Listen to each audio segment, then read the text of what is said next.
सभी साथियों को नमस्कार।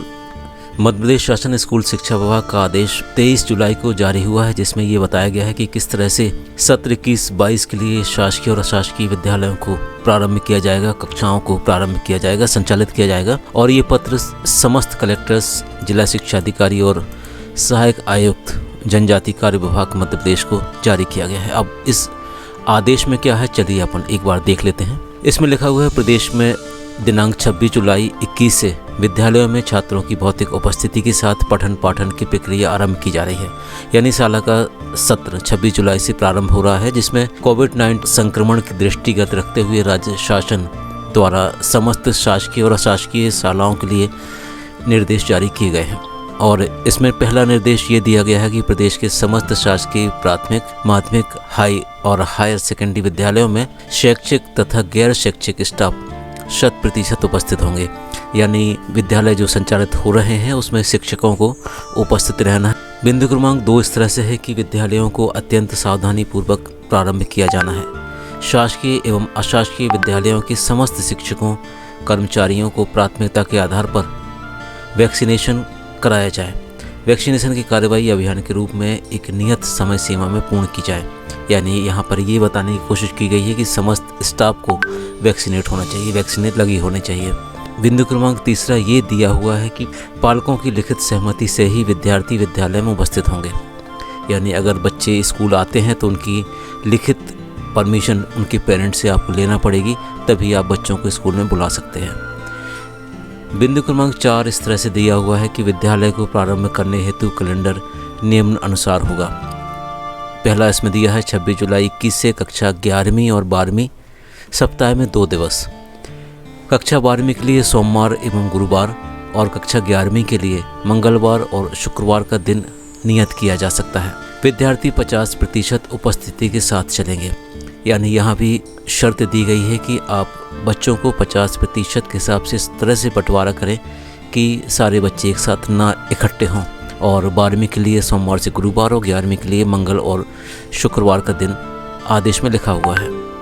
5 अगस्त 21 से कक्षा 9वीं से 12वीं तक की कक्षाओं के लिए निर्देश दिए गए हैं। कक्षा 12वीं के लिए सोमवार और गुरुवार, कक्षा 11वीं के लिए मंगलवार, शुक्रवार का दिन नियत किया जा सकता है। कक्षा 10वीं के लिए बुधवार और कक्षा 9 के लिए शनिवार का दिन नियत किया जा सकता है। विद्यालय 50% उपस्थिति के साथ चलेंगे।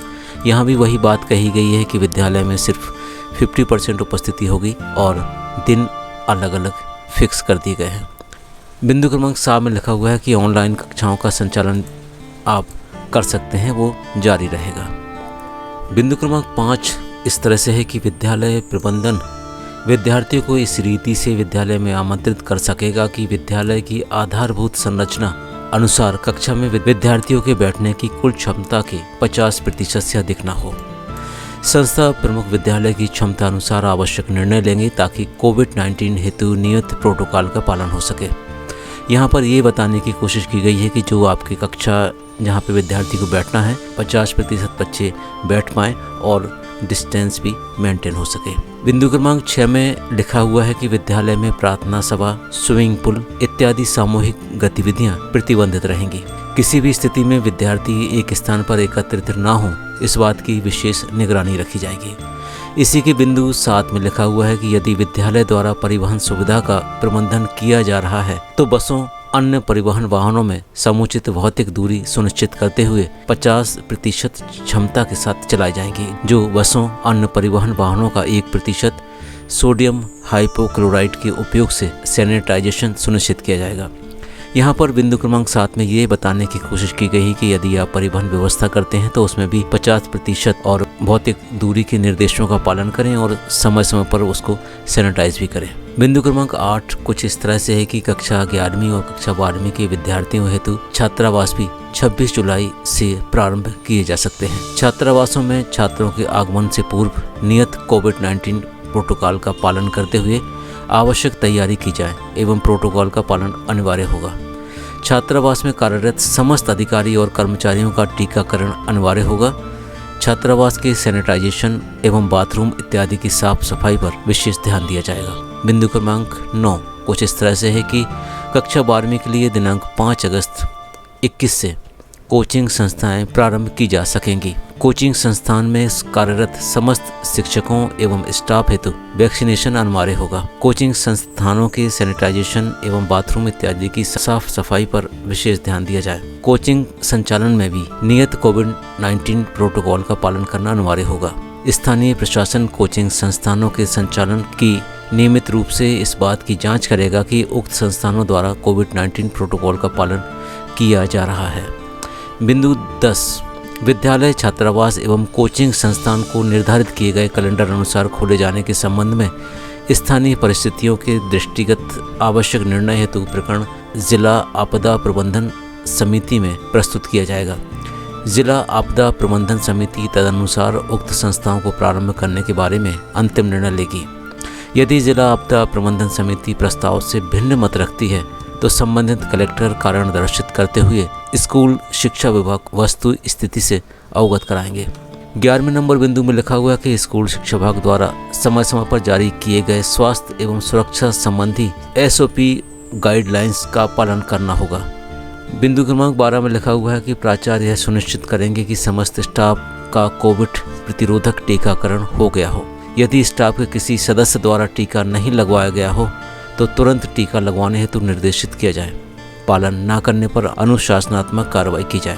बिंदु क्रमांक 13 में लिखा हुआ है कि प्राचार्य, छात्रावास अधीक्षक समय समय पर छात्रों तथा स्टाफ का रैंडम कोविड-19 का टेस्ट भी करवाएं। यानी जब भी विद्यालय संचालित हो तो वहां पर रैंडम आधार पर कोविड-19 का टेस्ट भी कराया जाना होगा। ये आदेश अब आइए हम आपको बता देते हैं कि ये SOP है क्या। साथियों, मध्य प्रदेश स्कूल शिक्षा विभाग द्वारा 9 से 12वीं के विद्यार्थियों के स्वैच्छिक आधार पर उनके शिक्षकों से मार्गदर्शन प्राप्त करने के लिए स्कूलों को आंशिक रूप से फिर से खोलने के लिए कोविड-19 के संदर्भ में स्टैंडर्ड ऑपरेटिंग प्रोसीजर तैयार किया है। इसको हम बोलते हैं SOP। इसको आप चाहें तो डिस्क्रिप्शन बॉक्स में जाकर डाउनलोड कर सकते हैं। मुख्य बिंदु हम आपको बता देते हैं। बिंदु क्रमांक 1 में पृष्ठभूमि दी हुई है जिसमें लिखा हुआ है भारत सरकार द्वारा गतिविधि की चरणवार अनलॉकिंग की जा रही है। इसी संदर्भ में स्वैच्छिक आधार पर कक्षा 9वीं से 12वीं के विद्यार्थियों के लिए अपने शिक्षकों से मार्गदर्शन प्राप्त करने के लिए स्कूलों में गतिविधियों को आंशिक रूप से पुनः प्रारंभ करने की अनुमति 21 सितंबर 2020 से दी जाएगी। बिंदु क्रमांक 2 संदर्भ का है जिसमें लिखा हुआ है इस स्टैंडर्ड ऑपरेटिंग प्रोसीजर SOP में विद्यालयों द्वारा 9 से 12वीं कक्षा के विद्यार्थियों को स्कूल आने की अनुमति देने के समय कोविड-19 के प्रसार को रोकने के लिए अपनाए जाने वाले विभिन्न सामान्य और विशिष्ट ऐतिहासिक उपायों की रूपरेखा दी गई है। बिंदु क्रमांक 3 सामान्य निवारण उपाय, जिसको हम जेनेरिक प्रिवेंटिव मेजर्स भी बोलते हैं। महत्वपूर्ण इसमें है कि विद्यालय और संबंधित छात्रावास के समस्त स्टाफ यथा शिक्षक, लिपिक, वृत्त, बस ड्राइवर, सफाई कर्मी आदि को विद्यालय और विद्यार्थियों को छात्रावास खोलने के 2 माह के अंदर कोविड का टीका लगवाना संबंधित संस्था प्रमुख की जिम्मेदारी होगी। बिंदु क्रमांक 2 में संस्था प्रमुख द्वारा विद्यालयों और संबंधित छात्रावासों के स्टाफ और विद्यार्थियों का समय समय पर रैंडम आधार पर कोविड टेस्ट भी कराया जाना है। सामान्य निवारण उपायों में ऐसे सरल सार्वजनिक स्वास्थ्य उपाय शामिल हैं जिनका कोविड-19 के जोखिम को कम करने के लिए पालन किया जाना है। इन उपायों का पालन सभी शिक्षकों, कर्मचारियों और विद्यार्थियों द्वारा विद्यालय में और सभी स्थानों पर हर समय किया जाना चाहिए। इनमें शामिल है जहां तक संभव हो कम से कम 6 फीट की शारीरिक दूरी का पालन किया जाना चाहिए। फेस कवर, मास्क का उपयोग अनिवार्य किया जाए।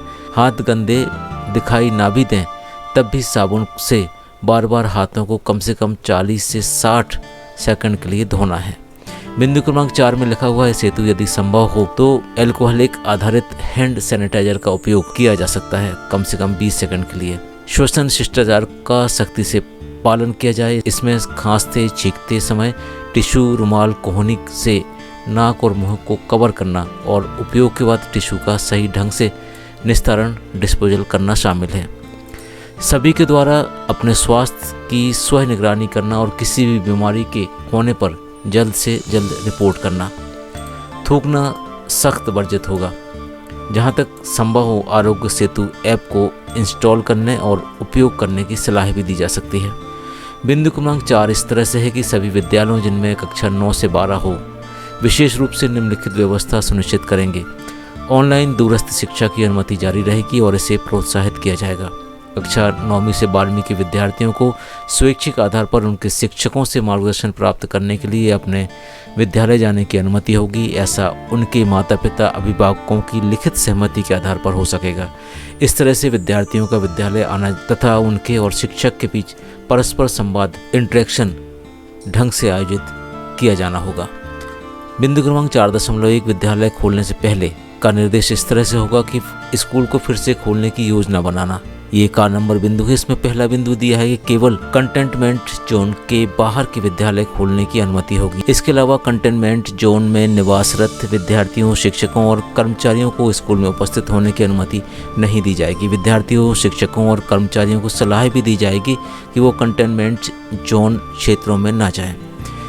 बिंदु क्रमांक 2 इस तरह से है कि गतिविधियों को फिर से शुरू करने से पहले सभी शिक्षण डेमोन्स्ट्रेशन संबंधी कार्यक्षेत्र, प्रयोगशालाओं और अन्य सामान्य उपयोग वाले क्षेत्रों को 1% सोडियम हाइपोक्लोराइड सॉल्यूशन से साफ किया जाएगा। इस सफाई के दौरान बार बार छुई जाने वाली सतहों की सफाई पर विशेष ध्यान दिया जाएगा।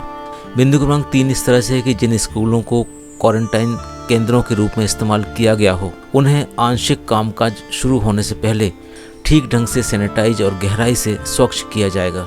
बिंदु क्रमांक 4 इस तरह से कि विद्यालय हेतु शिक्षण और गैर शिक्षण कर्मचारियों के कुल स्वीकृत पदों के 50% शिक्षण और गैर शिक्षण कर्मचारियों को ऑनलाइन शिक्षण, टेली काउंसलिंग और संबंधित कार्यों के लिए विद्यालय बुलाया जाएगा। बिंदु क्रमांक 9 में लिखा हुआ है कि कक्षा 9वीं से 12वीं तक के विद्यार्थियों के पास दूर शिक्षा वर्चुअल कक्षा में भाग लेने या माता पिता अभिभावकों की अनुमति से स्वैच्छिक आधार पर भौतिक रूप से विद्यालय में उपस्थित होकर अपने शिक्षकों से मार्गदर्शन प्राप्त का विकल्प होगा। बिंदु क्रमांक 6 इस तरह से है कि स्कूल प्रशासन द्वारा बायोमेट्रिक उपस्थिति की बजाय संपर्क रहित उपस्थिति के लिए वैकल्पिक व्यवस्था की जाएगी। अगला बिंदु इस तरह से कि शिक्षक और सभी विद्यार्थी एक दूसरे से हर समय 6 फीट की शारीरिक दूरी बनाए रखेंगे। इसके अनुसार गतिविधियों और बैठने की योजना भी तय की जाएगी। साबुन की व्यवस्था के साथ हाथ धोने की सुविधा सुनिश्चित की जाएगी। परिसर के अंदर और बाहर कतार प्रबंधन, क्यू मैनेजमेंट सुनिश्चित करने के लिए 6 फीट के अंदर पर विशिष्ट चिन्हों को फर्श पर बनाया जा सकता है। इसी प्रकार स्टाफ रूम, कार्यालय क्षेत्र, लाइब्रेरी, मेस, कैफेटेरिया और अन्य स्थानों पर भी शारीरिक दूरी भी बनाई रखी जाएगी। बिंदु क्रमांक 10 इस तरह से कि शिक्षक विद्यार्थियों का परस्पर संवाद मौसम को ध्यान में रखते हुए बाहरी स्थानों का उपयोग करते हुए संचालित किया जाएगा। ऐसा करते समय विद्यार्थियों की सुरक्षा और शारीरिक दूरी के प्रोटोकॉल का ध्यान रखा जाएगा। बिंदु क्रमांक 11 असेंबलियों, खेल और ऐसी गतिविधियों जहां भीड़ इकट्ठा हो सकती है सख्ती से निषिद्ध रहेंगे। बिंदु क्रमांक 12 इस तरह से है कि विद्यालय द्वारा राज्य हेल्पलाइन नंबर और स्थानीय स्वास्थ्य प्राधिकरण आदि के नंबर को विद्यालय में प्रदर्शित किया जाएगा, जिससे किसी भी आपात स्थिति के दौरान शिक्षकों, विद्यार्थियों, कर्मचारियों द्वारा संपर्क किया जा सके। बिंदु क्रमांक 13 इस तरह से होगा कि एयर कंडीशनिंग, वेंटिलेशन के लिए CPWD के दिशा निर्देशों का पालन किया जाए। अगला बिंदु है कि शारीरिक दूरी और नियमित कीटाणु शोधन के नियमित पालन होने पर विद्यार्थियों के लॉकर उपयोग में बने रहेंगे। जिम्नेजियम स्वास्थ्य और परिवार मंत्रालय के दिशा निर्देशों का पालन करेंगे जो दी हुई लिंक पर उपलब्ध है। आप इस लिंक को एड्रेस बार में डालकर जानकारी इकट्ठी कर सकते हैं। अब ख भाग में हम आते हैं गतिविधियों की योजना और निर्धारण।